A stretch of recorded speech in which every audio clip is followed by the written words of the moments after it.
नमस्कार, बहुत बहुत स्वागत है आप सभी का इस कार्यक्रम में। इस विशेष कार्यक्रम में मैं आप सभी के साथ हूँ कंचन। आज का जो ये कार्यक्रम है ये और भी ज़्यादा ख़ास और भी ज़्यादा विशेष होने जा रहा है, क्योंकि हमेशा जब भी आप सभी के सामने मैं कार्यक्रम लेकर आती हूँ तो वो सभी कार्यक्रम जो होते हैं वो आध्यात्म से जुड़े हुए होते हैं, वो भक्ति से जुड़े हुए होते हैं और आपको बहुत सारी जानकारियाँ देकर जाते हैं। बहुत सारे ऐसे रहस्यमय सवाल मैं अपने कार्यक्रम में पूछती हूँ जिन्हें अक्सर आप नहीं समझ पाते हैं या फिर उन्हीं चीज़ों में कहीं न कहीं आप गलतियाँ कर देते हैं। तो आज भी एक ऐसा ही कार्यक्रम आप सभी के समक्ष में लेकर हाज़िर हूँ जिसमें हम बात करेंगे शारदीय नवरात्रों को लेकर, क्योंकि अक्सर नवरात्रों के 9 दिनों में दर्शकों आप कुछ ना कुछ ऐसा कर जाते हैं जिसकी वजह से आपको कहीं ना कहीं मुश्किलों का सामना करना पड़ता है और फिर आप ये कहते हैं कि माता रानी के हमने तो 9 के 9 व्रत किए, हमने तो विधि विधान से पूजा अर्चना की, लेकिन फिर भी माता रानी ने हमें आशीर्वाद क्यों नहीं दिया। अरे भाई, कैसे आशीर्वाद देंगी जब उन 9 दिनों में ही कहीं ना कहीं आप कुछ ना कुछ गलत कर रहे हैं। तो आज इस पूरे कार्यक्रम में आपको बताया जाएगा कि ये जो 9 दिन है ये कितने विशेष है और आपको इन 9 दिनों में क्या क्या करना है, क्या क्या सावधानियां रखनी है। तो मेरे साथ जो मेहमान हैं वो बहुत ही खास हैं और आज वही तमाम रहस्यमय सवालों से यहाँ पर हमें उनके जवाब देने वाली हैं, उनसे पर्दा उठाने वाली हैं। मेरे साथ आचार्य सावी जी हैं। बहुत बहुत स्वागत है सावी जी आपका। नमस्कार, धन्यवाद और सभी दर्शकों को जय माता दी। तो यहाँ पर अब हम बात करेंगे माँ स्कंद माता की। कहते हैं मैम कि माँ स्कंद माता जो है ये कार्तिकेय जी की माँ है और इसके साथ ही कहते हैं कि शक्ति की देवी है ये। तो इन्हें कैसे हम प्रसन्न करें, इसके बारे में बताइए। बिल्कुल, देखिए माँ स्कंद माता जो है, आपने बहुत सुंदर तरीके से बताया कि माँ ये कार्तिकेय भगवान की माता है। तो स्कंद जो है वो कार्तिकेय भगवान का ही एक पर्यायवाची है। तो स्कंद की माता, और जब आप इनकी आइकोनोग्राफी भी देखते हैं, जब आप माता के इस स्वरूप को देखते हैं तो आप देखेंगे कि बाल्य रूप में कार्तिकेय जी जो है वो इनकी गोद में विराजमान है। तो जाहिर सी बात है कि उन महिलाओं के लिए खास करके, या फिर उन वैवाहिक जोड़ों के लिए जिनको अभी तक संतान प्राप्ति नहीं हो पाई है, उनके लिए माँ के इस स्वरूप की पूजा अर्चना करना सबसे ज्यादा उत्तम और सबसे ज्यादा विशेष फलदायी माना जाता है, क्योंकि ये माता रानी का जो डायरेक्ट स्वरूप है वो बिल्कुल सृजन की जो शक्ति है इनके पास सबसे ज्यादा पाई जाती है, क्योंकि ये स्कंद की माता है। तो ऐसे में माँ के इस स्वरूप की पूजा अर्चना हर जातक जातिका को जरूर करनी चाहिए, और विशेष करके तब करनी चाहिए अगर अभी तक आप संतान सुख से अपने जीवन में वंचित है और आपकी मनोकामना है कि जल्दी से आपके घर में भी एक संतान जो है वो आए। तो ऐसे में माँ के इस स्वरूप की पूजा अर्चना आपको नवरात्रि के पंचम दिन जरूर करनी चाहिए।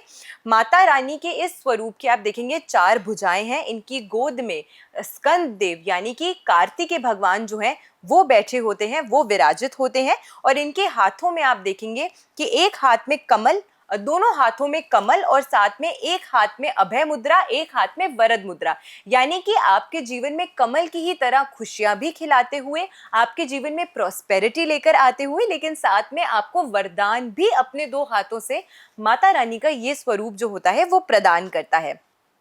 माता रानी के इस स्वरूप की खास करके जो भी जातक पूजा अर्चना करता है उनके जीवन में आप देखेंगे कि विशुद्धि चक्रा जो होता है, जिसे हम इंग्लिश में थ्रोट चक्रा कहते हैं, उसकी ऊर्जा बलवान होती है। कम्युनिकेशन के क्षेत्र में अगर आप कार्य करते हैं, कोई भी ऐसा काम करते हैं जहाँ पे वाक सिद्धि की जरूरत है, यानी कि आपकी वाक पटुता होनी चाहिए, आप बोलने में अच्छे होने चाहिए, लेकिन आपको कहीं ना कहीं परेशानी आती है अपने थॉट्स को स्पष्ट तरीके से सामने वाले व्यक्ति तक व्यक्त करने में, या उन्हें बताने में, या समझाने में, इसमें एक बहुत इंपॉर्टेंट रोल विशुद्धि चक्र का होता है। और जब ये विशुद्धि चक्र किसी के जीवन में कमजोर होता है तो ऐसे व्यक्ति स्पष्ट तरीके से अपनी बात जो है वो सामने वाले व्यक्ति तक नहीं पहुंचा पाते हैं। तो माता रानी की जब आप ये इस स्वरूप की पूजा अर्चना करते हैं पंचम दिन पे, तो आपको अपने पास एक लैपिस का स्टोन जो है, लैपिस लजूली जिसे हम कहते हैं, उस स्टोन को रख के, उस क्रिस्टल को रख के अगर आप पूजा अर्चना करते हैं इस दिन माँ के इस स्वरूप की, तो उससे आपको विशेष लाभ मिलता है। आपका विशुद्धि चक्र जो होता है वो मजबूत होता है, वो स्ट्रांग होता है, और उससे आपको विशेष करके लाभ अपने जीवन में डेफिनेटली देखने को मिलता है। माँ का ये स्वरूप जो है वो मोक्ष प्रदायिनी भी है। तो जहाँ पे ये सृजन भी देता है वहां पे ये मोक्ष भी प्रदान करता है, यानी कि लाइफ का आप देखेंगे एक पूरा सर्कल, सृजन से लेकर मुक्ति तक का जो जर्नी होता है वो माता रानी का ये स्वरूप आपके जीवन में लेकर आता है। तो मोक्ष की प्राप्ति होती है उन जातकों को जो माता रानी के इस स्वरूप की पूजा अर्चना विधि अनुसार विधि पूर्वक करते हैं। बाकी नवरात्रि की 9 के 9 दिन ही आपको जो पूजा अर्चना है माँ की आपको जरूर करनी चाहिए। और सुबह तो पूजा हम करते ही हैं, क्योंकि हमें पता है कि सुबह घर में नियम होता है कि हमें एटलीस्ट माथा टेक कर तो घर से निकलना ही है। कोई भी शुभ कार्य पे हम चाहते हैं कि भगवान का आशीर्वाद हम अपने साथ लेकर जाएं। लेकिन नवरात्रि के समय संध्या की जो पूजा है उसका विशेष महत्व है। इसीलिए अगर सुबह की पूजा में आप बहुत ज्यादा समय नहीं भी दे सकते हैं, क्योंकि आपके पास समय की पाबंदी होती है, अगर आप वर्किंग है, तो शाम को संध्या के समय जैसे जैसे हमने आपको बताया है नियम अनुसार अगर आप पूजा अर्चना करते हैं, संध्या के समय गोधूली वेला के समय, उस समय के दौरान अगर आप करते हैं, जो कि संध्या काल से यानी कि सनसेट के समय से 72 मिनट पहले और 72 मिनट बाद तक रहता है, तो एक लंबा समय होता है। इस बीच अगर आप गोधूली वेला में पूजा अर्चना करते हैं तो इससे आपको विशेष लाभ जो है अपने जीवन में देखने को मिलता है। तो इस प्रकार से पूजा अर्चना आपको नवरात्रि के 9 के 9 दिन जो है वो जरूर करनी चाहिए और अंतिम दिन तक करनी चाहिए। ये नहीं कि आपने कन्या पूजन कर लिया तो उसके बाद हम पूजा नहीं कर रहे हैं। आपको एंड तक, अंतिम दिन तक पूजा अर्चना जो है माँ के सभी स्वरूपों की नियम अनुसार जरूर करनी चाहिए। माँ के इस स्वरूप की अगर हम बात करते हैं तो इनकी औषधि भी होती है अलसी।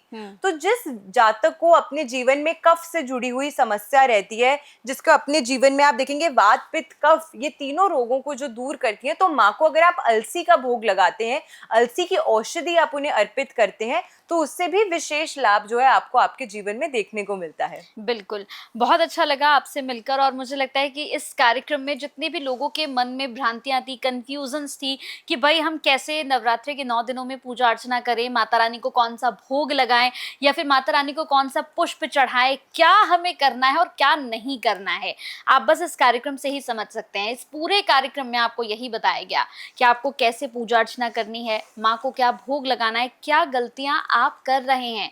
देखिए गलतियां मत करिए, क्योंकि पूजा अर्चना हम जब भी करते हैं ना तो हमारा भाव जो होता है ना, हमारा भाव उस पूजा में निकलकर सामने आ जाता है, हमारी श्रद्धा निकलकर बाहर आ जाती है। तो प्लीज बहुत श्रद्धा से, बहुत भाव से पूजा करिए। और जैसे कि हमारी खास मेहमान ने बताया है, एक एक चीज का प्लीज बहुत ज्यादा ख्याल रखिएगा। बहुत बहुत थैंक यू, बहुत बहुत धन्यवाद मैम, आपने अपना कीमती समय दिया और इस कार्यक्रम को इतना स्पेशल बनाया। बहुत बहुत धन्यवाद। धन्यवाद। जय माता दी। जय माता दी।